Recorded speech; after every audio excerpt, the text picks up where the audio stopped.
গত বিধানসভায় মাননীয় মুখ্যমন্ত্রী যে কথাটা বলেছিলেন যে আন্দোলনকারীদের সঙ্গে দেখা করবেন, সেই কথা মোতাবেকই আজকে আমাদেরকে অ্যাপয়েন্টমেন্ট দিয়েছিলেন। যথারীতি আমরা 6 জনের প্রতিনিধি দল গিয়েছি ভিতরে।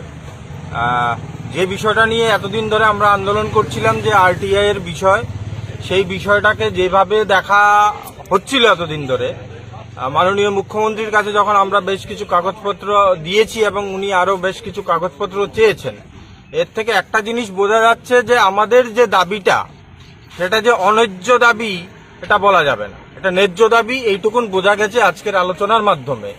কিন্তু এই মুহূর্তে যেহেতু দুর্গাপূজার মরশুম, উনি এই মুহূর্তে এটা নিয়ে কিছু করতে পারছেন না। সুতরাং দুর্গাপূজার পরেই উনি এক্সটেন্ডেড ফর্মে আইনি বিশেষজ্ঞদের নিয়ে একটা মিটিং করতে যাচ্ছেন, সেইটুকুন এসুরেন্স আমাকে দিয়েছেন।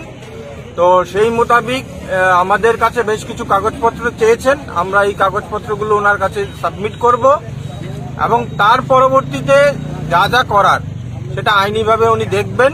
এবং আমরা যে এতদিন অনেক কিছুই বলছিলাম যে আমাদের এই ডিমান্ডটা হয়তো বা অন্যায্য, অনেকখানেই আমরা ঘোরাঘুরি করছিলাম, কিন্তু উনি আজকে যে কথা বললেন যে এই কাগজপত্রগুলো এখন আমার কাছে এসছে, টেকনিক্যালি আমি এই বিষয়গুলো নিয়ে দেখতে হবে।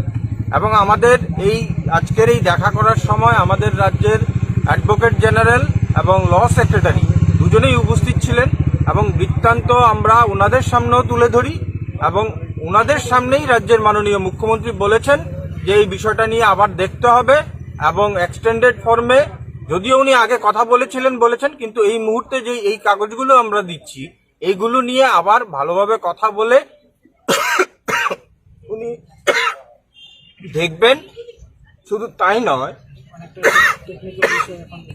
নতুন টেকনিক্যাল যে বিষয়গুলো উঠে এসছে, এই বিষয়গুলো নিয়ে উনি কথা বলবেন। এখানে উল্লেখ করা হয়েছে, মাননীয় মুখ্যমন্ত্রীও সেই ক্ষেত্রে এগ্রি আমাদের সঙ্গে। 10,323 যে সংখ্যাটা আজকে ওনার সামনে আমরা তুলে ধরলাম, কিভাবে 10,323 মূল যে সংখ্যাটা রাজ্যবাসী জানে এবং রাজ্য সরকার সেই সংখ্যাটার কথাটাই বলে বারবার।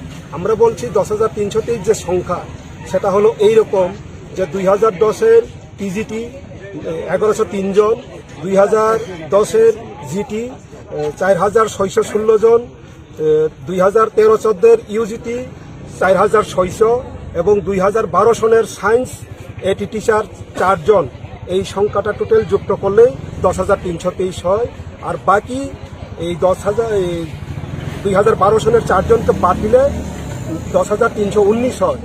ওনাকে এই বিষয়টা আজকে আমরা বোঝাইতে পারছি, যার কারণে আমরা বললাম যারা ওই জাজমেন্টের মধ্যে কোথাও পার্টি ছিল না, যেমন 2012 সনের এই 4 জন যেভাবে সেভ করা হলো, বাকি জনকেও সেভ করতে পারে রাজ্য সরকার যদি চেষ্টা করে। সেখানে আমরা বলেছিলাম যদি ওই তন্ময়নাথ ভার্সেস স্টেট অফ ত্রিপুরার মধ্যে রাজ্য সরকার যদি ইন্টারপিটিশন করে, যাদেরকে পার্টি করা হয়েছিল না 2014 সনে এবং পরবর্তীকালে 2017 সনের সুপ্রিম কোর্টের ফাইনাল জাজমেন্টে যাদেরকে পার্টি করা হয়নি, রাজ্য সরকার বা শিক্ষা দপ্তর যদি চেষ্টা করে এখনো তাদেরকে সেগ্রিগেট করে চাকরিটাকে সেভ করতে পারে। এটাই আমরা ওনার কাছে তুলে ধরেছিলাম।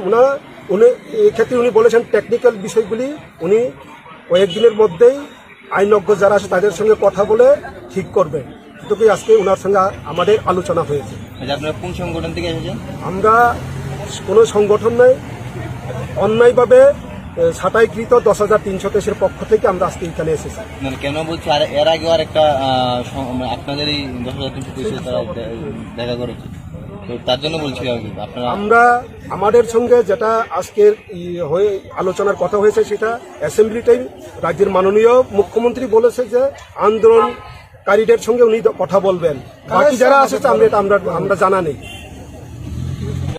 আমাদেরকে আপনারা দেখেছেন গত 26 তারিখ আমরা গণতান্ত্রিক পদ্ধতিতে আমরা বিধানসভা অভিযান করেছিলাম, কিন্তু পুলিশ আমাদেরকে সার্কিট হাউসের সামনে আটকে দিয়েছিল।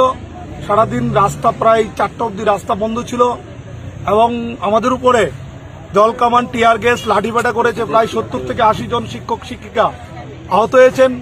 মাননীয় মুখ্যমন্ত্রী সেই দিন পবিত্র বিধানসভায় দাঁড়িয়ে বলছিলেন যে ওদের সঙ্গে যে জিনিসটা হয়েছে অত্যন্ত দুঃখজনক, আমি ওদের সঙ্গে কথা বলতে চাই। এবং রাজ্যের প্রাক্তন মুখ্যমন্ত্রী বিধানসভায় উঠিয়েছিলেন যে আপনি ওদের সঙ্গে কথা বলুন। তা আমরা দেখেছি প্রাক্তন মুখ্যমন্ত্রীর কথা অনুসারে উনি সেই দিনেই 4:30টার সময় আমাদেরকে ফোন করে ওনার অফিস থেকে বলেছেন যে 28 তারিখ 10:30টার সময় আপনারা আসুন, 6 জনের একটা প্রতিনিধি দল, আমি কথা বলবো।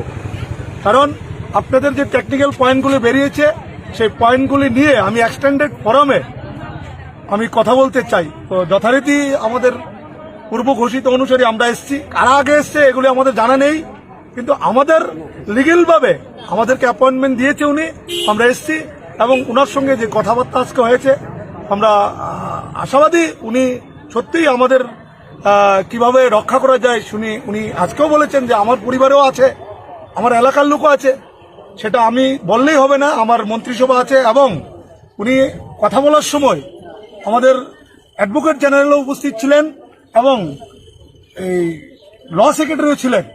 তো উনি বলছে যেহেতু পূজা আর 2-1 দিন বাকি আছে, পূজার পরে উনি এক্সটেন্ডেড ফোরামে মিটিং করে কিভাবে আমাদেরকে আইনিভাবে বাঁচানো যায় সেই বিষয়টা উনি খুব গুরুত্ব সহকারে দেখবেন। উনি এই অ্যাসুরেন্সটুকু আমাদেরকে দিয়েছে। আমরা আমাদের যে আরটিআই নিয়ে প্রথম আলোচনা হয়েছে, এই আরটিআই নিয়ে আইন নিয়ে আলোচনা হয়েছে। আমি জিজ্ঞেস করেছি যে আমাদের জন্য আপনারা কোনো চিন্তা ভাবনাই আসেনি। আমরা তো অলরেডি প্রায় 4.5 বছর ক্রস হয়ে গেছে, যে আমাদের চিন্তা করতে করতেই 4.5 বছর শেষ হয়ে গেছে। আমাদের জন্য আপনারা কোনো বিকল্প চিন্তা করছেন নি, এবং যদি আইনগতভাবে না হয় আমাদের কি কোনো সলিউশন হইবে না জিজ্ঞেস করছে। খুব মানে বিরক্ত বোধ করছে। এরপরে আমারে ব্যক্তিগতভাবে কইছে এইভাবে যদি আলোচনা করা তাইনের সাথে যাতে দেখা করানোর সময় আমি যাতে না যাই, এইভাবে আমরা করছে। কাজে আমরা তো পরিষ্কার, আমরা এটাও কইছি যে 139 জন মারা গেছে, আমরা সহ্য এবং এখনো অ্যানালাইসিস কইরা তাইনেও কইছে আমার আর 3 মাস আছে সময়। কাজে আমি কিটা করতাম না নিজেই জানতেছে না। তবে হ্যাঁ এতটুকু কইছে তার টিম রে নিয়ে বইব, আর আমাদের সাথে মানে তার কাছ থেকে আমরা অন্ততপক্ষে তার আলোচনায় তার যে কি ফেসের ইয়েতে আমাদের সঙ্গে কথা কইতেই তাইনের এত ইচ্ছা নাই, আমি যা দেখলাম।